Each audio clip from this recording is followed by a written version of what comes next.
Je vous mentirai pas, cette vidéo-là, c'est un peu ma thérapie personnelle, parce qu'il y a des trucs qui commencent à me saouler grave. Je crois qu'aujourd'hui, le cinéma moderne me pousse dans mes derniers retranchements. Aujourd'hui, à revue, 10 choses que je ne suis plus capable de voir au cinéma. Et ça commence maintenant.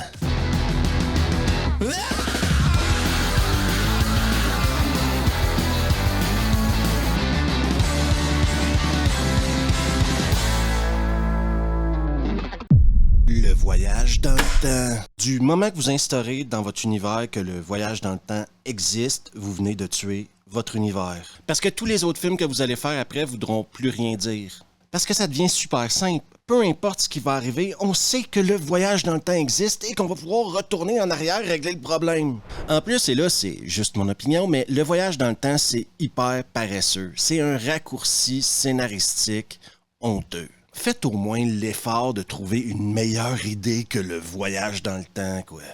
Vous dites que vous avez fabriqué une machine à voyager dans le temps à partir d'une DeLorean? Pouvoir grand dans la vie. Dans la trilogie du Retour vers le futur, le voyage dans le temps fonctionne. On y croit, quoi.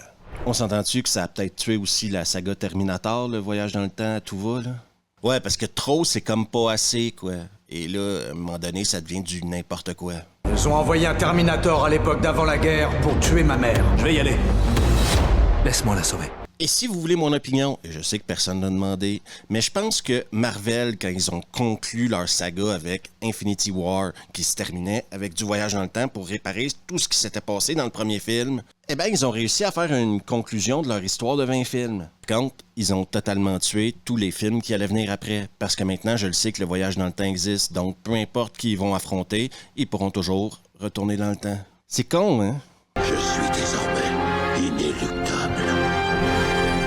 Des films à propos de gens qui font des films. En fin de compte, Hollywood qui parle d'Hollywood. Et ça, c'est quelque chose qui m'a sauté au visage en regardant The Fall Guy. C'est un peu de la masturbation de cascadeur, ce film-là. La star de ce film Tom Rider. a disparu. OK, des films de Hollywood qui parlent d'Hollywood, il y en a des bons. Par exemple, Once Upon a Time in Hollywood de Tarantino est excellent. Ensuite, il y en a des inutiles, comme The Disaster Artist, qui raconte l'histoire de la création de The Room, un des plus gros nanars de l'histoire des nanars. Est-ce que c'était vraiment une histoire qui méritait d'être racontée, quoi? Mais surtout, il y a une chier de films de Hollywood sur Hollywood qui sont hyper prétentieux, genre The Artist ou Babylone. On doit casser les codes. Coucher nos rêves sur la pellicule pour qu'ils entrent dans l'histoire. Vous remarquez qu'il y a beaucoup de ces cochonneries-là de films sur Hollywood, de Hollywood, qui finissent aux Oscars. Pourquoi? Eh bien, parce qu'il n'y a rien que Hollywood aime plus que d'entendre parler d'Hollywood. C'est quand même un univers particulier, hein? L'utilisation de chansons hyper connues dans les bandes annonces. J'adore la musique et je crois que vous le savez tous, et j'aime la musique de plusieurs époques, de plusieurs styles. Je suis vraiment ouvert d'esprit face à la musique. Mais ça commence à bien me faire chier d'entendre des chansons hyper connues, remixées en techno, dans des bandes annonces. Pour avoir une chance de gagner, on aura besoin de force. Déjà parce que c'est de la manipulation psychologique. Ben oui, on joue sur vos petites cordes émotives. Et si vous pensez qu'ils savent pas ce qu'ils font quand ils mettent une chanson de Led Zeppelin ou qu'ils mettent une chanson de Bon Jovi dans une bande-annonce, vous vous trompez. Ils savent très bien ce qu'ils font. Quand tu tombes, faut te relever. Et je reviens à un point qui m'énerve vraiment, c'est qu'ils prennent des chansons qui sont souvent déjà parfaites dans leur état naturel et font un remix techno de la chanson. Ça, pour moi, c'est une insulte aux créateurs. Et il n'y a pas beaucoup de gens qui souhaitent de malheur dans la vie, parce que ça vaut pas la peine. Mais si ces gens-là qui font des remixes de chansons hyper connues en techno choperaient la goutte, je pleurerais pas pour eux.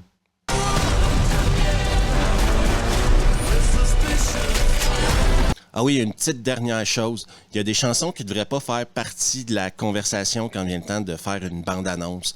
Comme par exemple, Something in the Way de Nirvana n'aurait jamais dû être sur la bande-annonce de The Batman. J'étais hyper insulté. La mort ne meurt pas. Il n'y a plus vraiment personne qui meurt pour vrai dans les films maintenant. Non, il meurt en attendant de revenir. Que ce soit par magie, par le multivers, par la puissance de la glace, il n'y a plus vraiment de raison de mourir. On laisse même plus les morts en paix, quoi. On les ramène, même s'ils voulaient pas revenir. Il est revenu. Est-ce que le pire exemple de tout ça, c'est d'avoir ramené l'empereur dans Star Wars épisode 9? Je pense que oui. Il semble que Palpatine soit de retour.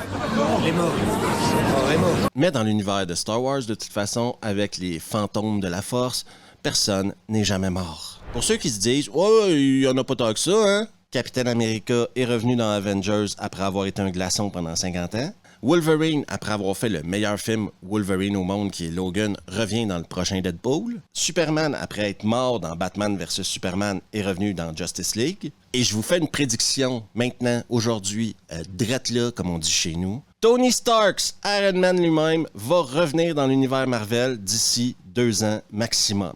Parce que personne n'est vraiment jamais mort, quoi. Iron Man.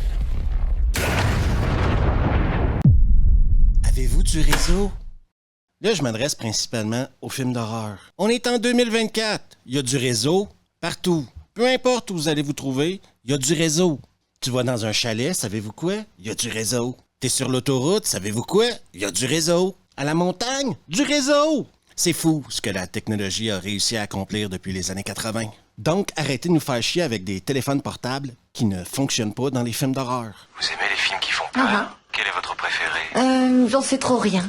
Et il y a probablement 2 solutions hyper simples pour régler ce problème-là. Écoutez-moi bien. 1. Faites votre film à une époque où il n'y avait pas de téléphone portable. Ça élimine le portable de l'équation. Ou trouvez un bidule ou un gadget qui empêche les téléphones de recevoir ou d'envoyer de l'information. Je sais, c'est compliqué, mais arrêtez de me faire chier avec des « Oh non, on n'a pas de réseau ».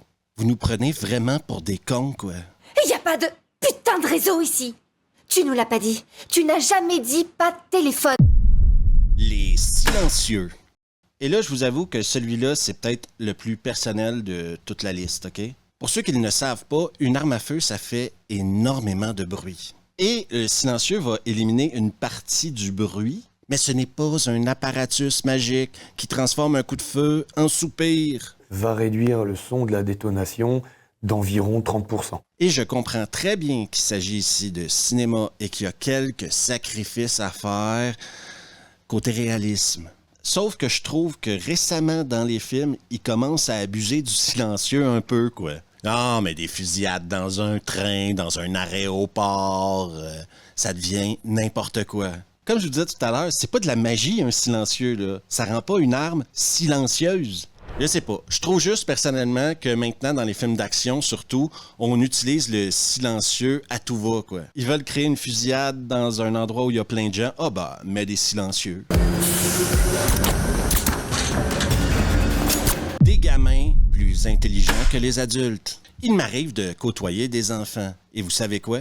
Ils sont pas si intelligents que ça, hein? Oui, bien sûr, un enfant de 9-10 ans, c'est plus intelligent qu'un singe. Ça, je vous l'accorde. Mais c'est pas plus intelligent qu'un adulte normal. Et vous savez quoi? J'ai déjà été un enfant. Et quand j'avais 10 ans, j'avais le raisonnement d'un enfant de 10 ans. J'avais également l'intelligence d'un enfant de 10 ans. Et sans vouloir me vanter, j'étais con.